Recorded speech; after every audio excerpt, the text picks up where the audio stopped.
Farm to School Book Club. Was it recording now? Thanks for joining the Farm to School Book Club. This week's book is Coming Home to Eat by Gary Paul Haban.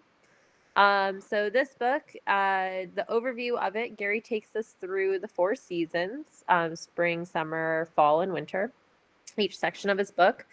So I always got through the spring section, which he starts it off.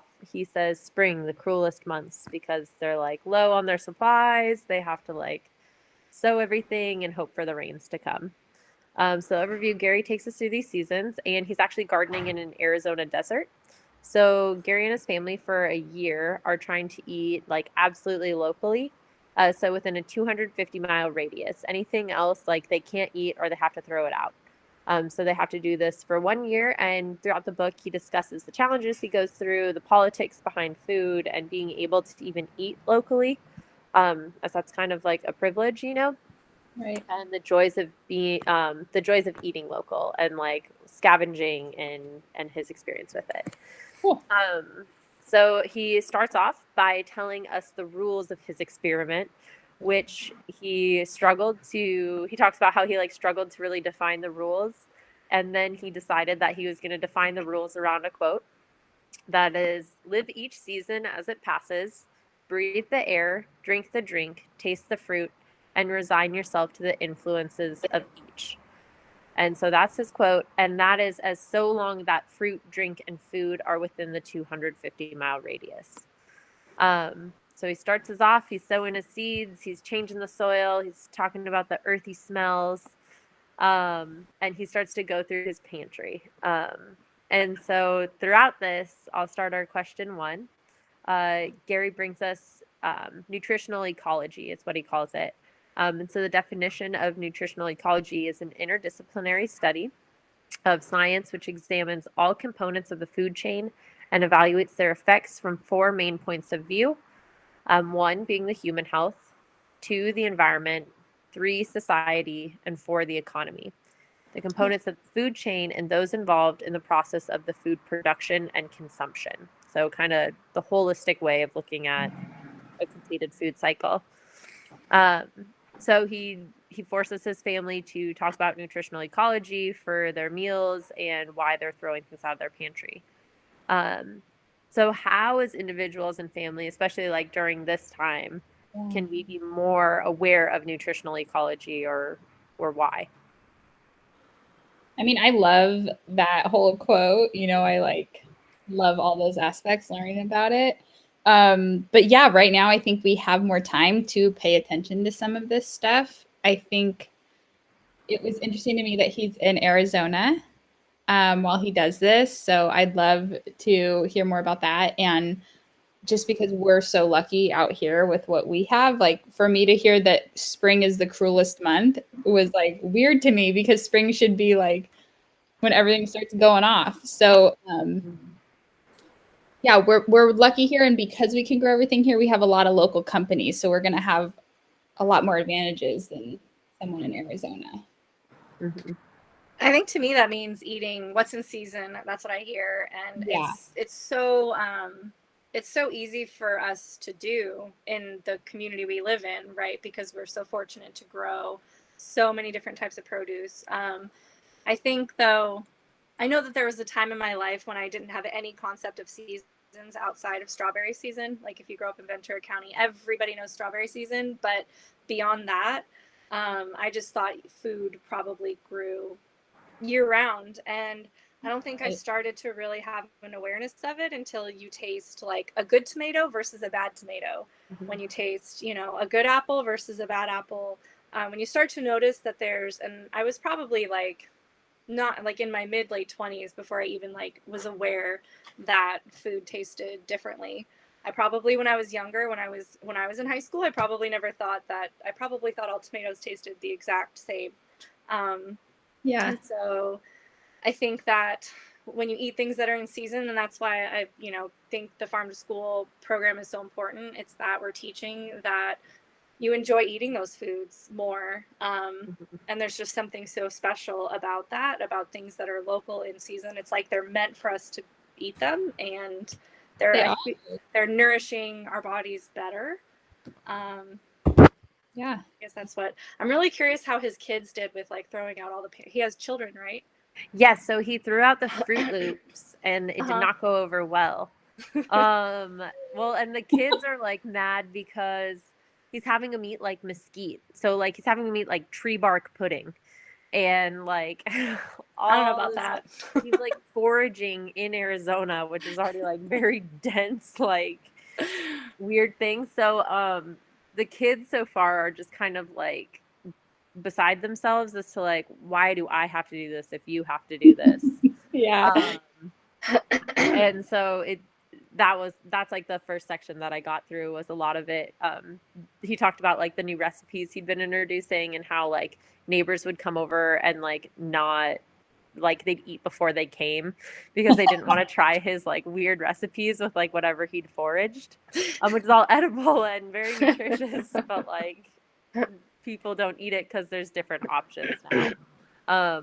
And as he went through the pantry section was really cool. It was like 7 pages of him like talking about what was in his pantry and like where it came from, and like he would read the label and then he would go investigate what was happening in that area and talk about like the companies behind it and how it was processed or how it was manufactured. And so that was really interesting to like kind of learn about some things in my pantry too that I'm like, whoa, like I had no idea. And he talks a lot about like the Big Ten and food business and how I think it was like 7 out of the 10 largest like food distributors are like a higher income than there's only like 55 countries that have higher like income than like those just businesses, which is insane.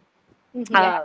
And it talks about how like grain companies, like little small ones are being bought out by bigger ones. So people who are graduating from school or want to go into like a healthy food business, their options are like fewer and fewer, which is frustrating. So that's why he wanted to do this, to like see how far you could push in the other direction and what lessons could be learned. Well, and even like the first thing I think of is Annie's, like organic mac and cheese and stuff like that, right? And so when that started, it wasn't owned by a big food company, and so little companies like this. And so when you're first introduced to them, it probably was a better purchase. It probably was more nutritionally dense. And then as they get bought out by these parent companies, they keep the flavor profile the same, but they'll change the ingredients so that it's more economically smart for them. So they're using more GMO corn or soy or whatnot so that they can make a bigger profit off it and still charge that amount for organic and the same label or whatnot. And so, yeah, doing that investigative piece is, I think so many of us buy snacks because it's organic or local company, and sometimes they aren't anymore. I think what I would like for people to take away from that kind of a lesson, because it seems, I think when you hear that type of grocery shopping, I think most people just think like, oh, that's so time consuming to research. But on the upside, it's like once you know what is good for you to buy, like once you do that research like one time, you never have to do it again. Yes. Yes, that's a so great point, like Anna. once you change like the way that you grocery shop, like it just becomes like Michael Pollan talks about, right, just like shopping on the perimeter of the grocery store. And Right. like the items, I think most Americans, like we have way too much stuff in our pantries. Like if you just kind of visualize that, you just shouldn't really have a lot of food in your pantry anyway. Right. If you can kind of just like shift your thinking that way, and it's just take baby steps, I think. Right, rather than, I think it's daunting for most people to just like throw out all the food in their pantry.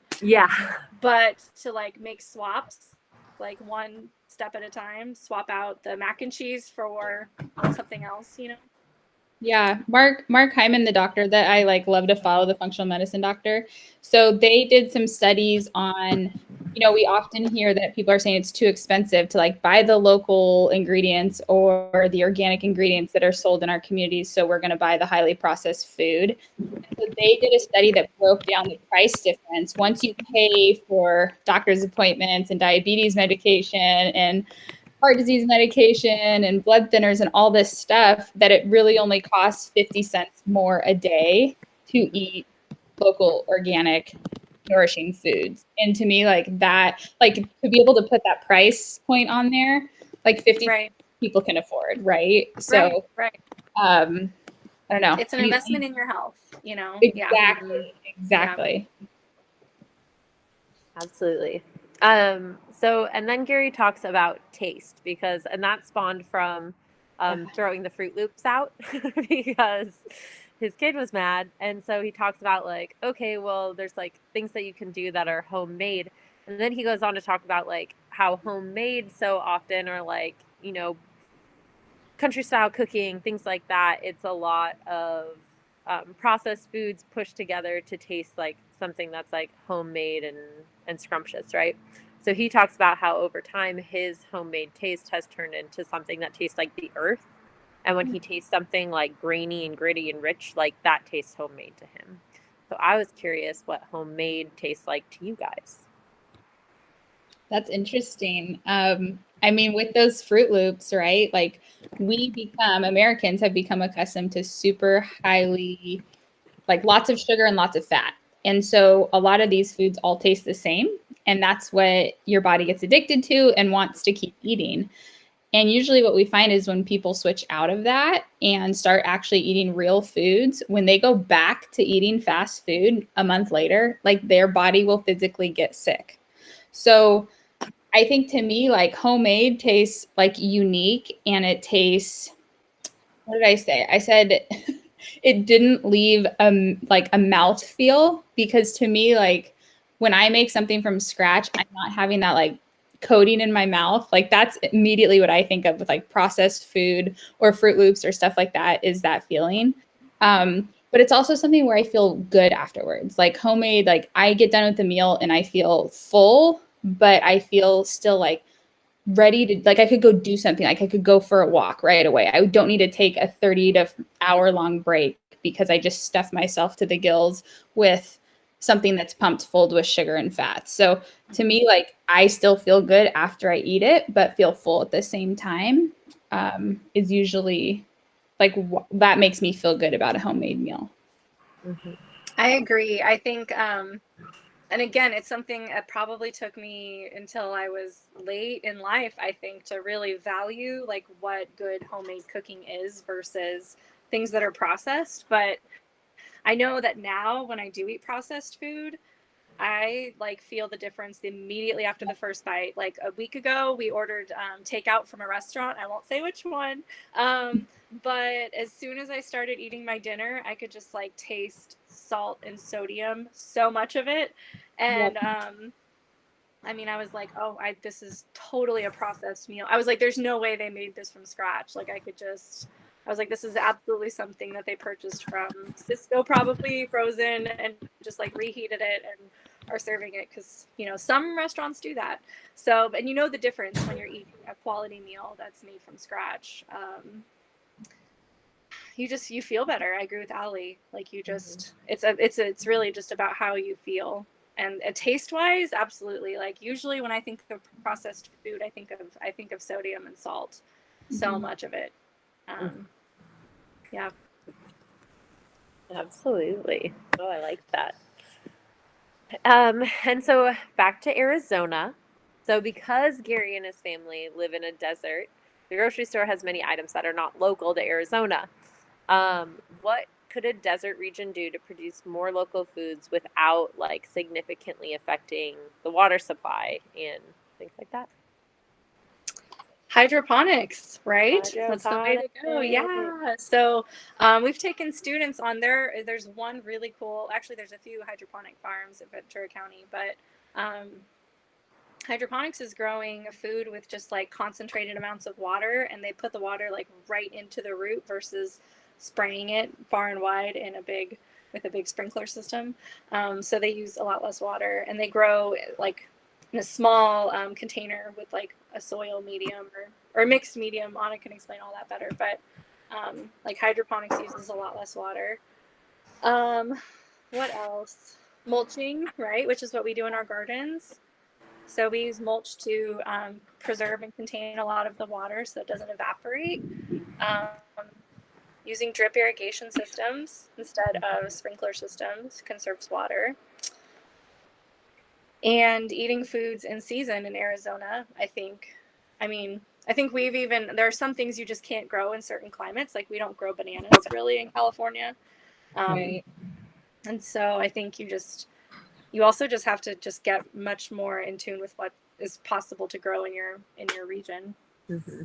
Yeah, gardening at home, like you might have to invest a little more in gardening at home and experimenting and seeing what you can come up with. And maybe you have to keep it indoors longer before you plant it outdoors because, or planting it in shade because it's going to get hot and that sort of thing. But, trying your best to see what you can grow if no one's going to be able to produce it in mass quantities within your 250 miles. Mm-hmm. Yeah. Collecting rainwater. And do they do that? Like when they do get rains, like collecting it, because I know like in the deserts, a lot of that soil, like the water might just like run off, but if they can do more. Yeah.